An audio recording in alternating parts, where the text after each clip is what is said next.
Welcome into another edition of Mavs Latest. I am Josyah Howard, and today, I gotta start it with Cooper Flagg. We're approaching the NBA draft very, very quickly, and honestly, just since Cooper Flagg's visit with the Dallas Mavericks, it's just seemed like more positive news coming out of Dallas when it comes to Cooper Flagg and the prospect that he is.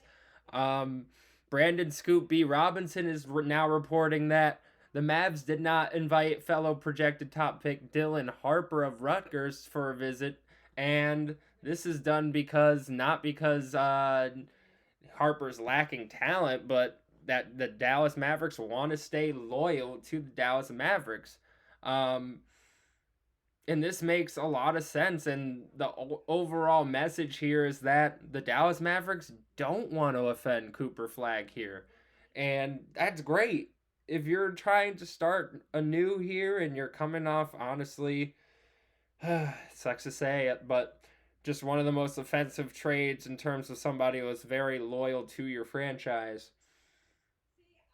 Coming off of that, not really having the sense of, all right, if we even have a visit with somebody else, will this person not trust me now because, well, you traded Luca, so you could be whining and dining me, but then see Dylan Harper, and then what? Maybe you'll change your mind, and then your loyalty lies somewhere else. So again, I'll say it over and over and over again. Cooper Flagg is a cannot miss prospect. And I like Dylan Harper as a prospect too. He's really good. I think he's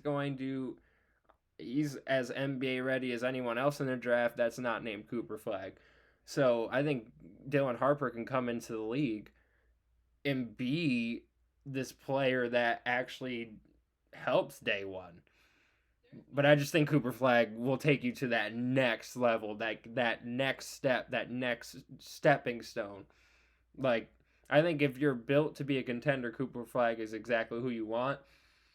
And according to Nico Harrison, the Mavericks are building to win. And that's what their goal is. So, I mean, they got the best rookie possible for that. Um, so again, I'm happy to hear that there's great news coming out of Dallas about Cooper Flagg because it's warranted. He's that special. He's going to be that good, and it's going to be that worth it. And I can't wait for the draft. I can't wait for summer league. I can't wait for the regular season. This is going to be amazing, and please keep watching with me on Mavs Latest because I'm going to keep you up to date with all of it. Um, but another thing with Cooper Flagg, um, Jason Kidd, after the meeting, is now saying he sees shades of another former Duke player, former Rookie of the Year in the NBA, in Cooper Flagg. And Coach Jason Kidd said, that player is not Jason Kidd. He's the coach of the team. That player is Grant Hill. So, Grant Hill getting comparisons from Mavericks head coach Jason Kidd. And I mean, I do see the similarities, both versatile wings, both play high level defense, both not known as being like the strongest shooters of all time. But in this era, Cooper Flagg should be able to develop into an above average shooter, in my opinion. And to be honest, Grant Hill ended up developing to be quite the shooter himself as he got a little bit older and had to manage those injuries. But I love the comparison, and when you could be compared to a guy like Grant Hill, who's been so successful not just on the college base, but you know, not only he might have not been able to reach the heights that everyone necessarily wanted to see him reach because of injury, but you can't say he didn't have a hell of a career in the NBA despite those injuries. So for Kidd to compare him to a player like Grant Hill, I mean, that's top notch stuff right there. Those are the type of guys I would want to be compared to if I'm coming up in the league. So kudos to Cooper Flagg, kudos to coach. I hope Cooper could at least see a healthier career. I don't want to throw shade at Grant Hill, but like I just want Cooper Flagg to be able to reach that max potential that he really can reach. Um, One piece of trade news that I've seen today is the possibility of another guard to possibly help out in the case of Kyrie moving on, or even if Kyrie doesn't move on, he will at least be recovering from his injury until January or February. So you have to keep your eyes out on that. But Mason Schwarber of the Smoking Cuban, he proposed a possible deal for the Dallas Mavericks to go get Chicago guard Lonzo Ball.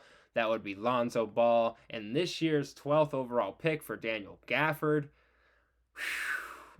Now, I know this is tough. This is really tough because Lonzo has not proven to be healthy in this league, but he has shown when he is healthy that he's been a valuable piece to the engine. I would describe it as the engine of the offense. You're this head of the snake in terms of playmaking and pace, causing turnovers, causing havoc.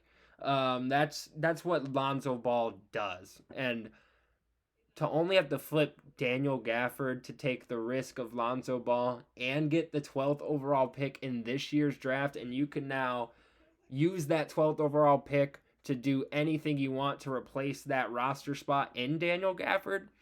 I like where Schwarber is thinking here. I like this a lot. Because I do believe in Lonzo Ball. If he can get right, and even if he doesn't start, he could really be a good piece off the bench. I think he has something in the tank to help somebody with. It's just he got stuck on the Bulls. It's almost as simple as that to me. I just think the Bulls of late have been where careers kind of are in purgatory, and maybe Lonzo just needs a fresh scene and a clean bill of health for one season, and who knows what could happen. But I like this deal that he proposed. Mason Schwarber of the Smoking Cuban, again, Lonzo Ball, and this year's 12th overall pick for Daniel Gafford. Let me know what you think in the comments. I love this trade, but we'll see. We'll see. I don't think that the Mavericks really have their eyes on Lonzo Ball. I don't think really anyone does. But if that's the value of just trading Daniel Gafford to get a 12th overall pick and Lonzo Ball, taking on that risk, I think that taking on that risk when having the flexibility of drafting number 12, I think that's worth it. I really do. Especially because you have the number 1 pick to pair it with the number 12 pick. That's a strong spot to be in if you're the Dallas Mavericks. But to wrap it up today here on Mavs Latest, I just wanted to give Dwight Powell a shout out. You know, longest tenured Maverick on the team. He's in the final year of his deal, and he's decided to opt in to a $4 million deal. Not a lot of money, obviously, gives the Mavs a little bit more cap flexibility, obviously, with, the hot topic in the NBA is the second apron, and having these cheap deals with valuable pieces, having that franchise loyalty, that'll always be a little ironic when you're talking about Dallas Mavericks, but, having somebody that's there, he's had some injury issues of late, but it's always nice having somebody in the program like Dwight Powell who gets it. He knows what ownership wants, and he's just a good pro at the end of the day, and it all comes back to Cooper Flagg. I want people like Dwight Powell around Cooper Flagg. I know he's not, the sexy name as people would probably say, but he's a vet. And you need vets with these young guys in the NBA, because I think that's kind of a lost art in the NBA as lately, is teams not preparing their young stars who they want to be franchise players to have these strong veteran groups around them to teach them how to be professionals. And the Mavericks could be in a good spot to do that. And if they don't, you'll hear about it from me. Because here on Mavs Latest, I'm always going to keep you up to date with all things Dallas Mavericks. Again, this has been Mavs Latest. I am Josyah Howard. Please subscribe down below. Leave comments what you think about anything I said from this episode. And let's get it, y'all.